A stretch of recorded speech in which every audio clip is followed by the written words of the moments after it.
It is September 23rd, 2018. This is Fancy Ramen.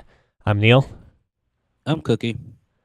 and this is a special late night portion of ramen that you can find on Apple Podcasts, Stitcher, and YouTube. Cookie, how did you enjoy the week without me? I'll have to say it was a pleasant experience, and I will want to enjoy many more weeks without you. That was the longest podcast we'd done in a while, too. Uh, yeah, so I was out. I was busy working. But since we got to do a short one today, why don't we talk about what you've been up to this week? Yeah, that's no problem. So, as you may not know, there's this game called Pokemon Go, and Mewtwo has been around in raids for a while. So me and Lizzie have been jetting all around town doing that. And this weekend, we actually pulled a Scott and went camping. Like, got a tent, sleeping bags, full nine. Are there Pokemon in the wilderness? There are Pokemon in the wilderness depending on where your wilderness is. Where exactly we were camping, there were not Pokemon. It was not Signal. Hmm. But in places we visited around the town of, oh my God, I'm going to pronounce it the way they do in Iowa, Madrid, spelled Madrid. But you tell them oh no, we're in Madrid. We're in Madrid. They'll be like, no, it's not called Madrid. It's Madrid. You think we're some Spanish people or something? European Spanish. You have to distinguish Pretty that from them. much. You know, some people in Iowa might not know the difference between Spaniards and Central Mexicans? American. Yeah, exactly. But no, we did the camping thing. Aside from that, have you been playing anything other than Pokemon Go? I heard a little bit about you talk on that topic last week. Do you feel like it's a problem that you've relapsed entirely into Pokemon Go again? The Pokemon Go has become a problem again. It used to take me 15 minutes to get home. But now I just got to drive over to that closest gym, battle it, put my Pokemon on it, and get the 3 Pokestops that are on the way home. And then I also stop by the library and get that Pokestop in that gym. Yeah, getting home's taking about an hour now. It has become a problem That's once again. a bit much. Oy. Yup. And it's like, oh, me and Lizzie are now going out and doing things more often, but we're doing things to the extent of, oh yeah, we'll meet at Exarban after work today, just because there are a lot of Pokemon stops. Do you think that could ever become like? Oh no, I guess company or businesses did use the Pokemon Go hype when it just came out. Oh yeah, they still actually do it in Benson. We were there last week on like a Friday or something, and it was like, oh yeah, they still pop the Pokestop at like 8 o'clock at the Beercade. Oh And, like, yeah, sure, like right outside of all the lures and Beercade, things. across the corner, or on the opposite corner, there's that church, and I've seen kids, not kids, adults, I guess, congregate around there with their phones out. I remember that being like a very popular spot when Pokemon Go came out. Is there a gym right there? Yes, there are a couple of. There's a gym right there, and there's a bunch of Pokestops. It's gone so far as we joined the Pokemon Go Discord channel, and I have run into old friends, not from Pokemon Go, because of Pokemon Go. It's just like, oh shit, haven't seen you in like 2 years. What the fuck? Let's go just catching my Zubat. Not a big deal. God, I wish I could find a fucking Zubat. They're nowhere to be found right now. It's really weird. The common Pokemon now are like just off the wall ones now that they're like 3 generations deep. There was a thing that just happened this weekend, a Chikorita event for like 2 or 3 hours. It was like nothing but Chikorita spawning. Unfortunately, me and Lizzie were in the dead zone at that point, and so we did not get a chance to catch a Chikorita. But during this event, an unknown Pokemon started appearing everywhere, and as soon as you tried to catch it, it would turn into either a Chikorita or a Ditto. What the hell is a Chikorita? It is the starter Pokemon from the 4th gen, 5th gen, 9th gen, 8th gen, 10th Okay, gen. interesting. All right, I am not up with my Pokemon apparently. But yeah, so they so we're thinking we saw what a Pokemon looks like in this newest generation, because it was just like, it's like this thing, an amorphous blob. So you think of a child's drawing of a ghost, then put a, oh gosh, what's the thing called? A bolt? Is it a bolt? Like a thunderbolt? Like A bolt? no, like a yeah, like a bolt for like a wrench that you use, a bolt, an actual Oh, sure. bolt, Sure. like the mechanical item, mechanics thing.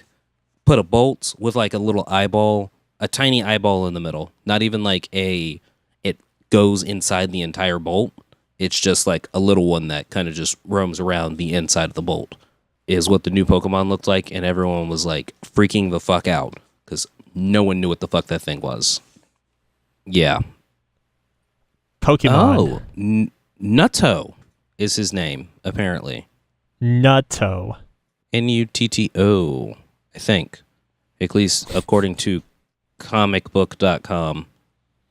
But Pokemon still Pokemon, all about collecting your animals and then chicken fighting. Pretty much. Because why not? That's the way people live their lives nowadays. One gym battle at a time, one Mewtwo at a time, one Entei at a time. Well, speaking of dog fighting, we've got one new dog fighting enthusiast joining us, and that would be Mr. Scott, dog fighter Michael Vick. And I mean, excellent timing there. I did actually just get a dog yesterday. So Oh God, it's you real. caught me. Yeah. What kind of dog? What kind of dog? He's not going to do so well in the ring. He is a Shiba Inu Chihuahua mix. So he's like a big Chihuahua or a tiny Shiba Inu with the curly tail and sort of the Chihuahua face. That sounds like the yappiest thing. He's super chill and not yappy at all, which is surprising. Good. Don't introduce him to my dog or my dog's uncle, because they'll make him yappy. I hate it. Okay, will do. He was introduced to one of my grandma's poodles today that is normally not a very yappy dog, but was very yappy, and he didn't succumb to the pressure. Just give him 2 years. Give him 2 years, and all of a sudden they just start fucking barking. I hate it. So is it? Okay, he's not a puppy though. He's 5 years old. He was a shelter rescue. So nice. is a Shiba Yeah. Chihuahua mix? They're scrappier. Are they pretty expensive?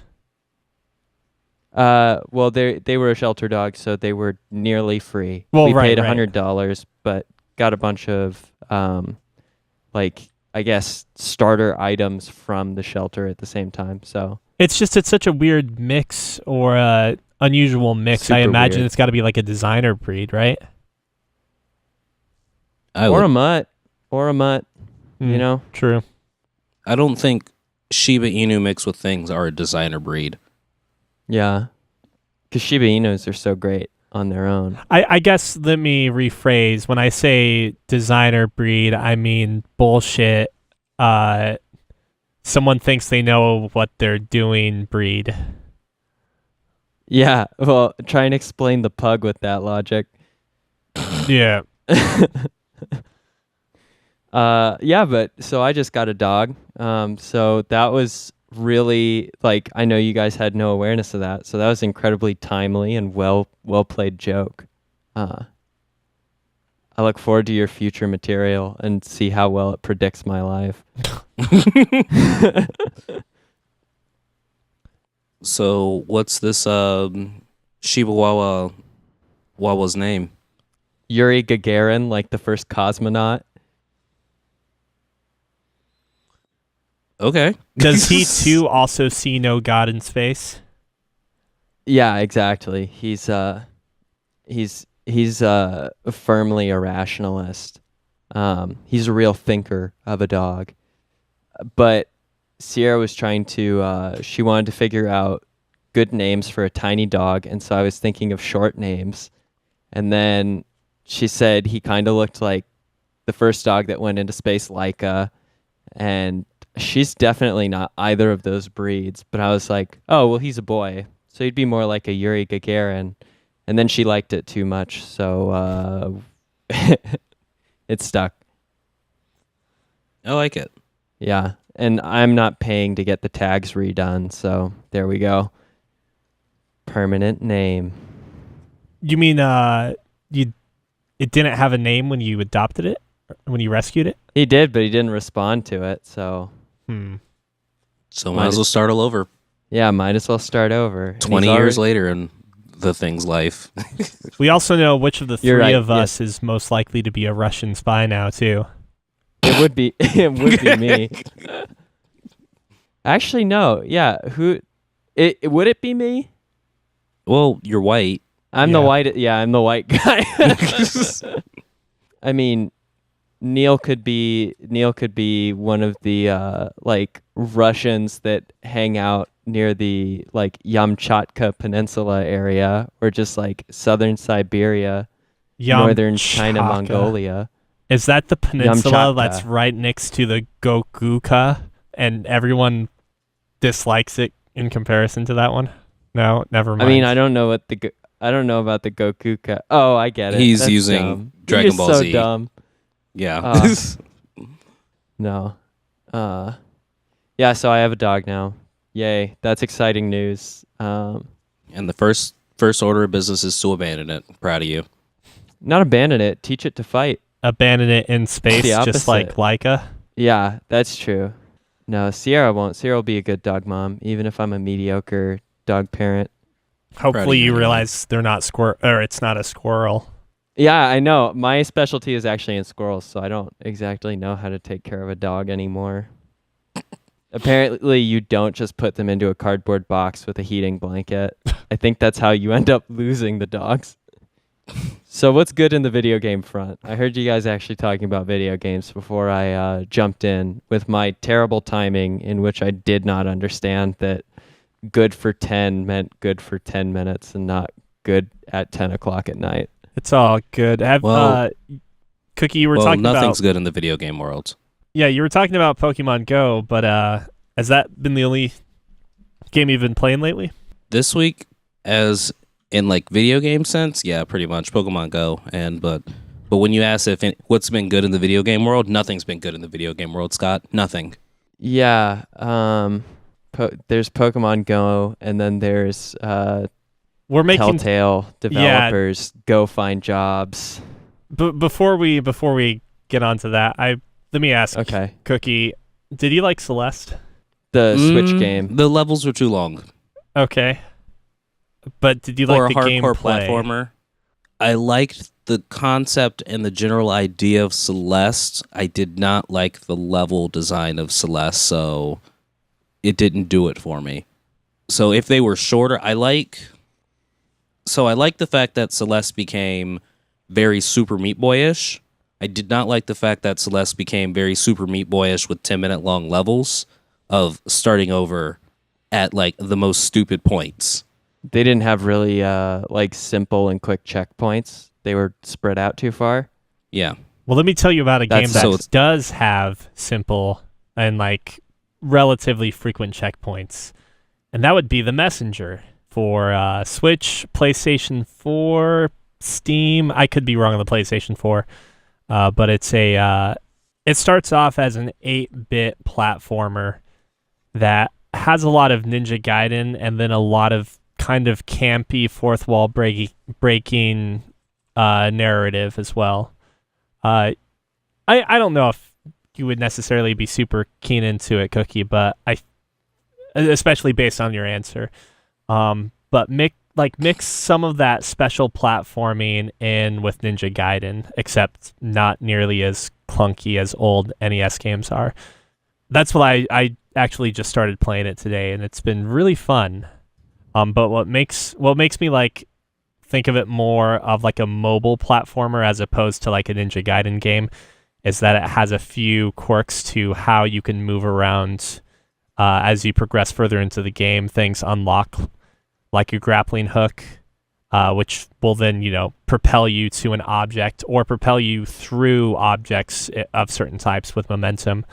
The other thing about this game that I think changes it in so many different ways compared to other similar games of its nature is that if you hit an object or an enemy while in the air, you basically regenerate your ability to jump again. So you can double, triple, quadruple, whatever jump. As long as you hit an enemy, you can then jump again. And that really like expands upon what you're capable of doing for mobility. I don't think it's necessarily a spoiler because it's in the trailer, but through the course of the game, you end up switching from 8-bit to 16-bit mode, and it's pretty cool how the soundtrack and graphics change between the two. I would argue that the 8-bit music is actually better than the 16-bit music so far, but I've only just barely gotten into the 16-bit portion. But I just wanted to bring that game up. I could dig it. Kind of gives me a look and feel of the game I may have talked about last week, One Strike. Which is also for the Switch. Yeah, it's a retro samurai style fighting game where you only have one life and one hit kills. It's called One Strike. It's really slow and methodic, and it's very chess-like. But either way. Yeah, I did see that. It's kind of like a second coming of Bushido Blade, in a way, I guess you could say. Speaking of second coming of any sort of Japanese sword-related game. Gross. I heard, yeah, okay, not the best transition. I just happened to hear through the grapevine that, what was it, Shadows Die Twice, Sekiro, actually was a offshoot of what was supposed to be a Tenchu game, which makes Cookie officially the winner of our estimate of what the Shadows Die Twice trailer was referencing. Yay. I like it when people call me a winner. Yeah, I mean, you won fair and square, but I wanted to throw the congratulations your way while it was still on my mind. Thank you. I will accept money and bribes next week. Okay, sounds good. Man, where the hell did that Bloodborne 2 rumor come from? That's my question. Fingers crossed that Bloodborne 2 is still a possibility. Now that I've played Bloodborne start to finish and all of the Old Hunters DLC, I could not be more in agreement with you, Neil, that Bloodborne's one of the best games I've ever played. Sekiro, though, does look like it's going to have that same speed, if not maybe even go a little faster, so I can't really say you're not even excited. taking out I don't want to talk too much about it because I don't have that much information, but there is an ability to essentially resurrect as opposed to die and go back to a lantern like Bloodborne or a fire in Dark Souls. You can resurrect on the spot when you die, and so that mechanic, I think, keeps it even higher octane in that sense. But it's also going to have, I think, a little bit more or a little bit different like combat mechanics than any other game that From Software has worked with. Hit circle to spin wrist.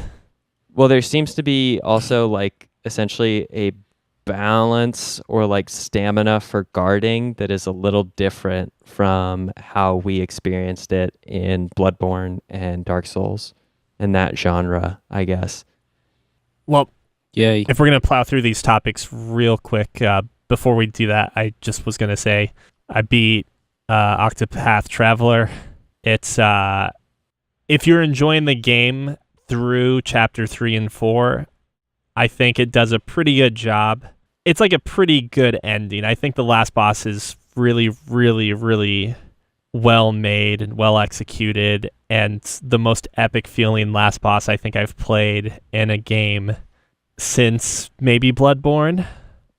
Is this the last boss that you're accessing after you've completed everybody's storyline? Yes, it's like the quote unquote Okay. secret last boss. It's like I think the core game has a problem in that it shows the credits way too soon. Like the credits play Yeah. when you beat your protagonist's chapter 4, and I think that's kind of like a design flaw, but I also understand that like it kind of provokes the entire feeling of the game is basically if you enjoy and empathize with the characters and find the world itself interesting enough to actually go and dig further, like that's how you get the most out of this game. But I mean, it's like the game or the game developers don't necessarily care about people who treat this game lightly.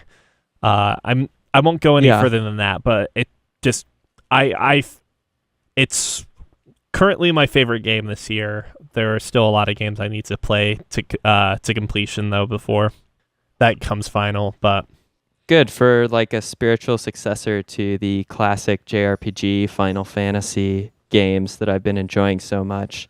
It's nice that it like that reminds me of how when Final Fantasy got remade for the Game Boy Advance or whatever, they essentially had like this bonus dungeon at the end of the game that was obscenely difficult that I got stuck on at a certain point because you couldn't backpedal through the dungeon once you at certain checkpoints.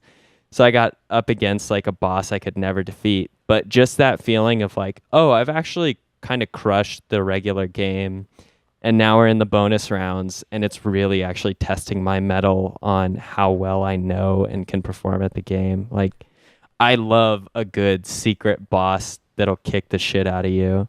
well, Scott, I've always wanted to play what's up? when Octopath Traveler tells you there's no going back and it gives you a save point, you should maybe make a couple saves. Oh shit. Okay.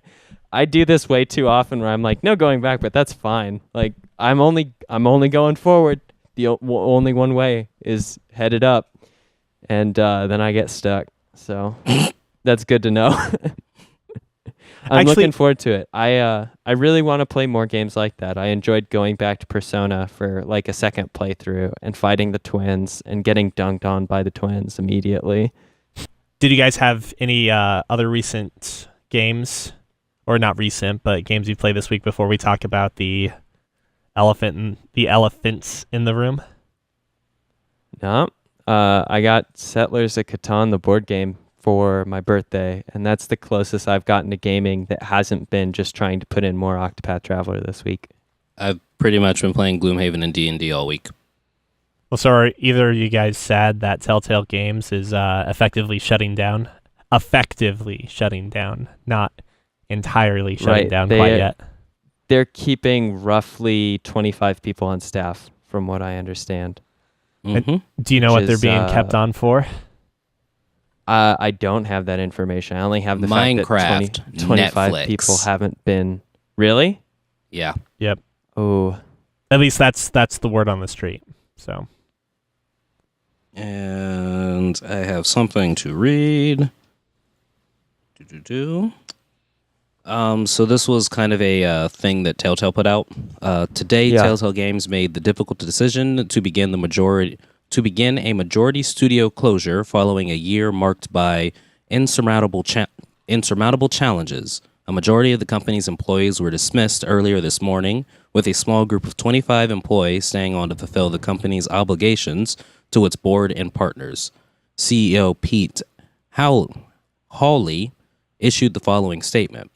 It's been an incredibly difficult year for Telltale as we worked to set the company on a new course. Unfortunately, we ran out of time to get there. We released some of our best content this year and received a tremendous amount of positive feedback, but ultimately that did not translate to sales. With a heavy heart, we watch our friends leave today to spread our brand of storytelling, there it is, across the games industry. Telltale will issue further comments regarding its product portfolio in the coming weeks. One of those things being that they were doing a Walking Dead season that's not getting the last 2 episodes. word on the street is that basically nothing has been making a profit since the first season of The Walking Dead. And oh gosh, I think there was one other thing they did that actually had a profit to it. But everything else has basically just been carried by investor Minecraft money. Game. Sorry, what's that? Minecraft was the other one that earned some money. Yeah, at least Definitely according to Minecraft. rumors. So it's, I don't know. Part of me wants to say this is maybe what happens when you continue to develop on like what is more or less a buggy, shitty engine. I mean, that obviously isn't the only reason why their sales dipped after The Walking Dead, but it sure as hell doesn't help when like that mires your development as well. There were people saying that basically the regular development of all of these series and games were not only rushed but also encountered a bunch of difficulties because their engine that drove all of their titles was buggy as fuck. I actually can't find a Telltale game that I've played now that I look at their list of titles. So, Episode 1 of The Walking Dead and that Batman one that I was playing for a little bit that I never actually beat, that I got for free. Well, yeah. I mean, So I didn't help. That one was actually kind of interesting because you got to play as Bruce Wayne, and I don't think there's a single Batman game that really gives you Bruce Wayne time in any major length or like major portion of the game. I mean, most superhero games don't give you that option for a very good reason. Amen. Some of the most enjoyable parts of Spider-Man, Peter Parker time. Yeah, that's true. I just think that like Bruce Wayne in particular is an interesting character compared to Batman. Batman, just like, I don't kill people, proceeds to throw a grenade down a sewer and have it explode. And Bruce Wayne's like, buy, sell. Like, much more interesting character. Much more. Buy the oil fields, sell the orphanages. We need enough money for a new bat tank. What? Nothing. Stocks. That's what. No. Yeah, I said stocks. Yeah, I don't know. It's kind of shitty when you think about like, especially like The Walking Dead. The final season is at this point not going to be finished unless someone really, really wants to finish it and pours a lot of money into buying that IP. Because I imagine Telltale Games or whatever's going to be left of it, they're not going to part with it cheaply. And it definitely makes me more wary of... So even though Telltale was a bigger-ish studio with their common theme of gameplay type, it does make you a little more wary of, hey, what's going to happen with these season passes since this is kind of the way the industry is gone? Because everything comes with the season pass now.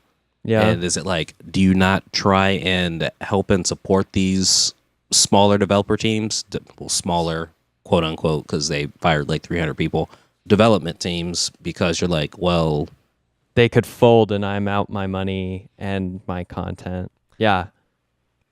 Yeah, I don't know. There was an offer, like a Twitter offer made on someone from Ubisoft basically had like an open invite to any Telltale employees who wanted to basically meet and talk possibilities and opportunities. So that seemed really cool on Ubisoft's part. Over a free lunch. A free lunch. They're going to need as many free meals from here. Now, I personally don't necessarily think this is any sort of bad omen for game development. I think this is just like a company that wasn't necessarily run all that well and not utilizing great resources either. Like none of this comes as a surprise to me, like especially since they had such major layoffs in 2017. I think enough's been said there. Our prayers go with the families. We should probably say that obligatory thing on the podcast. Yeah, no, it sucks that people lose their jobs. Like that's the. Yeah, speaking of which, it absolutely. also sucks that Capcom Vancouver got shut down. I bring this up because I wasn't sure how you guys felt about this, but they this studio, which was originally Blue Castle Games. They were the ones that I guess you could say were better known for Dead Rising 2, 3, and 4. I don't think they made the first Dead Rising, though. It doesn't look like it's in their titles when I try and look it up online. I was like, oh, a place on Capcom's going to be shut down. I don't recognize Capcom Vancouver, so I don't know what they did. Looks like the last time I played a game by them was in 2007. The Bigs. Oh, nope, I played Puzzle Fighter. Wait, no, this is not. No, that's not the Street Fighter Puzzle Fighter game. So no, the Bigs. That was the last game I played by them. Because they made the Bigs and the Bigs 2, but not the Bigs 3, so I can't claim that I played the Bigs 3, because it's not by them. Yeah. Wait, was there the Bigs 3? Now I'm curious. Oh, shit, son.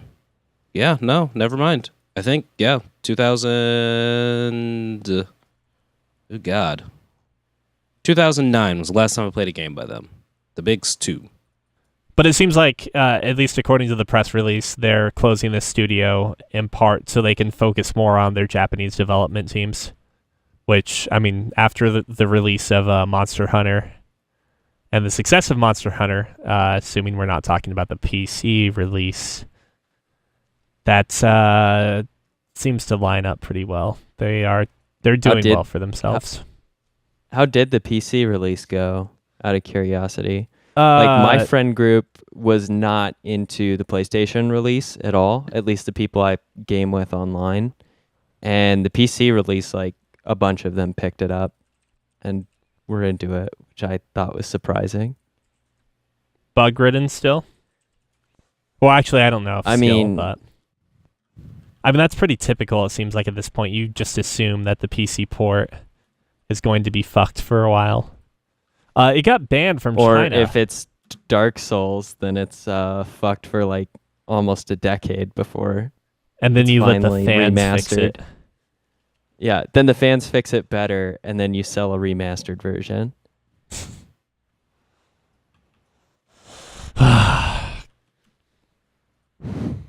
Yeah. They say on PC Gamer that Monster Hunter World PC sales have exceeded expectations. And so apparently it scored higher than... Let's see. It scored higher than the company had projected it would. So the sales are good. I don't know if that means the gameplay is any less like buggy or weird than most computer ports, but that's good news for them. And maybe another reason why more resources got allocated their way with the shutdown of Ubisoft Vancouver. Capcom Vancouver. You know, if you just take the C and turn it 90 degrees, it's a U. It's the same company. Don't at me. Don't at me, bro. Okay, on that don't at me, bro, though, I am going to have to go, though. It's sleep in the interest of getting everyone to bed at a decent time.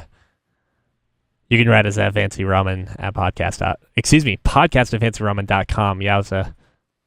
You got a little grizzly there. Are you trying to do an Alex Jones thing now that he's off the airwaves? The market's got to be filled somehow. You think Kojima didn't know about this? He knew. And don't be afraid to leave a comments post on, Apple Podcasts? Yeah, that's what it's called. Or any other place where you get your podcasts. Another great way to post a review is on your friend's bathroom mirror, recommending the podcast. Next time they take a steamy shower, it'll say Fancy Ramen, 4 out of 5 stars. And they'll go, that sounds pretty good. And then more steam will fill the mirror and you'll see, oh, it's 4 out of 6 stars. Well, I might give it a try. But yeah, share with your friends. Let them know. It's the best way to grow our audience, and they'll love that mirror trick. Trust me. Also, next week is going to be a special episode. We won't tell you why just yet, but it's going to be one you won't want to miss. Definitely keep an eye out on our Twitch channel. Night. Have a good week, everyone. Night, guys.